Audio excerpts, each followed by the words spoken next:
नमस्कार दर्शकों, स्वास्थ्य और स्वास्थ्य से जुड़ी हुई तमाम जानकारियों से परिपूर्ण हमारे एक नए एपिसोड में आपका पुनः स्वागत है। और दर्शकों, आज हम चर्चा करने जा रहे हैं आँखों से जुड़ी हुई एक ऐसी समस्या जो आपकी आँखों की ज्योति भी ले सकती है। लेकिन अगर आप समय पर अपना उपचार करा लेते हैं, समय पर वो समस्या अगर आपकी डिटेक्ट हो जाती है, तो आप अपनी जो आँखों की ज्योति है उसको 100% बचा भी सकते हैं। कई बार इसको जानने और समझने में देर हो जाती है और जिससे केस बिगड़ जाता है और जो रोशनी जितनी आनी चाहिए लौट करके नहीं आ पाती है।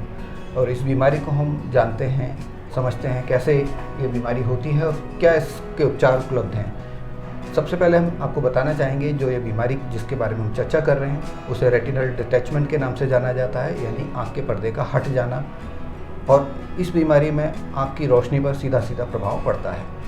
तो ये बीमारी क्या है, क्यों होती है, इसको कैसे डायग्नोज किया जाता है, इसके ट्रीटमेंट किस तरह के अवेलेबल हैं, इसकी जानकारी के लिए आज हम मौजूद हैं माताश्री नेत्रालय के वरिष्ठ नेत्र रोग विशेषज्ञ छावीर बिंद्रा जी के साथ। तो सर, आपका बहुत बहुत स्वागत है। नमस्कार। और जैसा कि आपको भूमिका से हमारी पता चल गया होगा कार्यक्रम की, तो सबसे पहले हम ये जानना चाहेंगे कि जो रेटिनल डिटैचमेंट है, अगर इसको आप आम आदमी की भाषा में सरल करके बताएंगे तो थोड़ा सा हमारे दर्शकों के लिए सुविधा होगी। जी, रेटिनल डिटैचमेंट या पर्दे का अलगाव जैसा कि हम हिंदी में जानते हैं, तो इसमें क्या होता है, हमारी आँख का जो पिछले हिस्से का पर्दा होता है ये अपनी जगह से अलग हो जाता है। अगर हम आँख की बात करें तो सबसे आगे हमारी आँख की काली पुतली होती है, उसके पीछे हमारी आँख का लेंस होता है और उसके पीछे सबसे पीछे पर्दा होता है।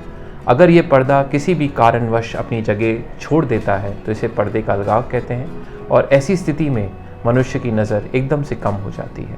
जी, तो डॉक्टर साहब, इसमें दो टर्म्स अक्सर सुनने में आती हैं रेटिनल डिटैचमेंट को लेकर के, कि एक वर्ड आता है रेटिनल टियर और एक वर्ड होता है रेटिनल डिटैचमेंट। तो ये क्या दो अलग अलग बीमारियां या समस्याएं हैं या एक ही समस्या के दो रूप हैं?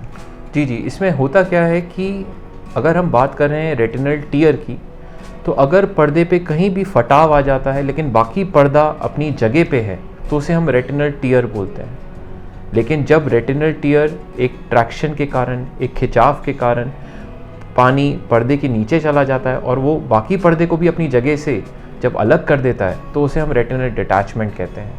अगर हम रेटिनल टियर की बात करें तो रेटिनल टियर में नॉर्मली हम देखते हैं कि नज़र ऐसे कम नहीं होती है और इसे अगर हम सही समय पे इलाज कर दें, लेज़र कर दें, तो हम आगे रेटिनल डिटैचमेंट होने से उसे बचा भी सकते हैं। रेटिनल डिटैचमेंट की अगर हम बात करें तो रेटिनल डिटैचमेंट के मुख्य रूप से 3 प्रकार होते हैं, जिसमें rhegmatogenous retinal detachment, tractional retinal detachment and exudative retinal detachment. मतलब अगर एक सरल भाषा में समझें तो रैग्मेटोजीनस रेटिनल डिटैचमेंट का मतलब रहता है अगर पर्दे में जब रेटिनल टियर हो जाता है या छेद बन जाता है तो पानी के रिसाव से पर्दा जब अलग हो जाता है उसे हम रैग्मेटोजीनस रेटिनल डिटैचमेंट बोलते हैं।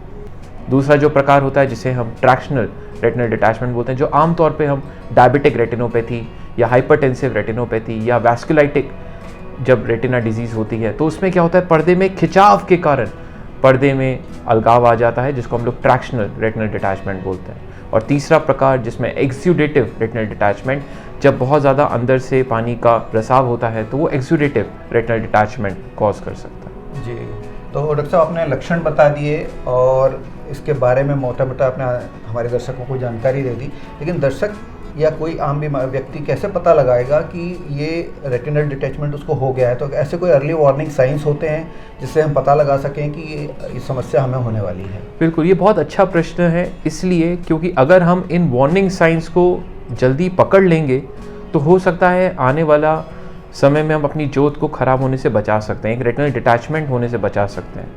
वार्निंग साइंस में प्रमुख होता है सबसे पहले फ्लोटर्स, काले धब्बे का दिखना। अगर हमें आँख के सामने अचानक बहुत सारे काले धब्बे दिखने लगे, फ्लोटर्स आ जाए, तो वो एक हो सकता है कि अंदर रेटिना में कहीं छेद बना हो, सुराख बना हो, जिसके कारण एकदम से फ्लोटर्स आए।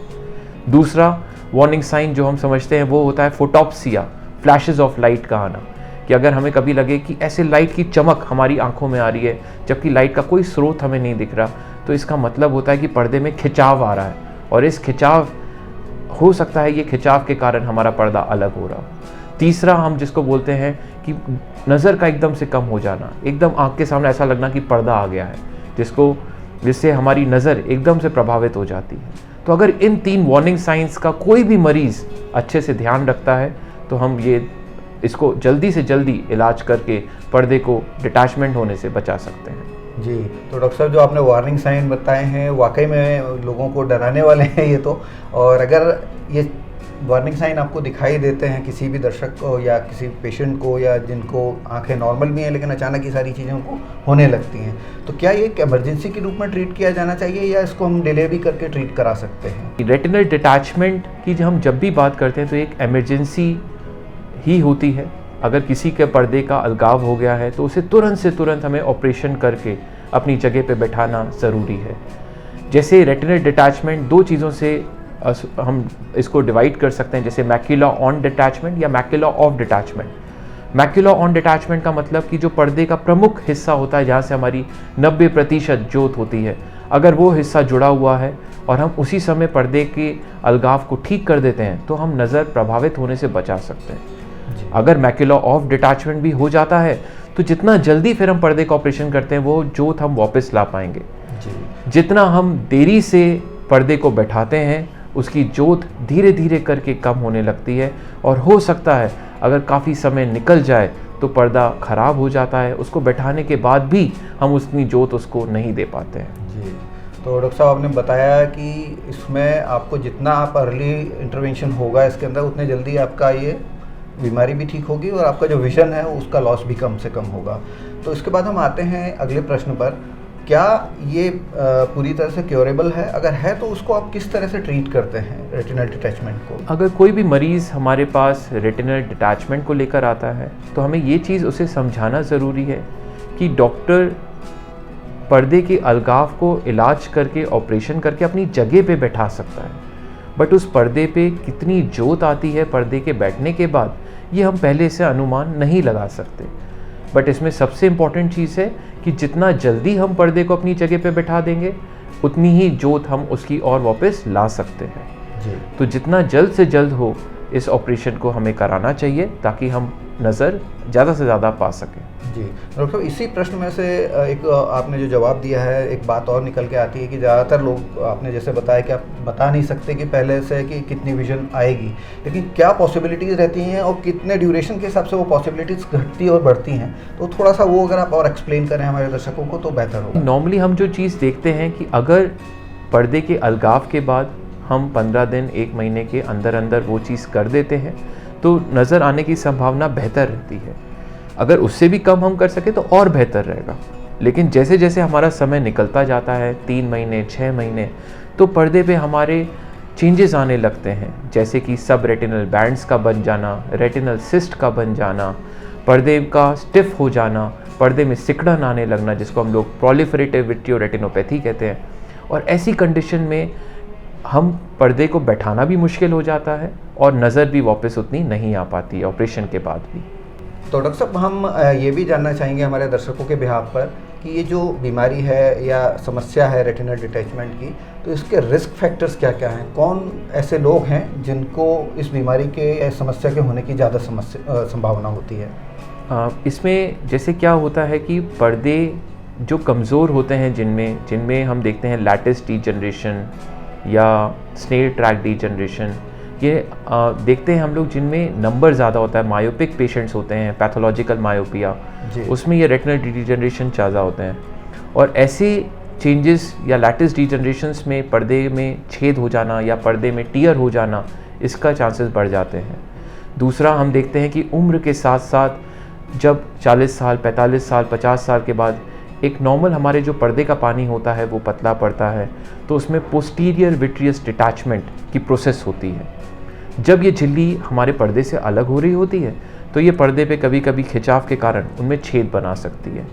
कभी कभी हम ये भी देखते हैं कि जिन लोगों को चोट लग जाती है, चोट के कारण भी पर्दे में छेद बन सकता है या पर्दा अपनी जगह से फट सकता है। तो ये सारे रिस्क फैक्टर्स होते हैं जो हमारे रेटिनल डिटैचमेंट से जुड़े रहते हैं।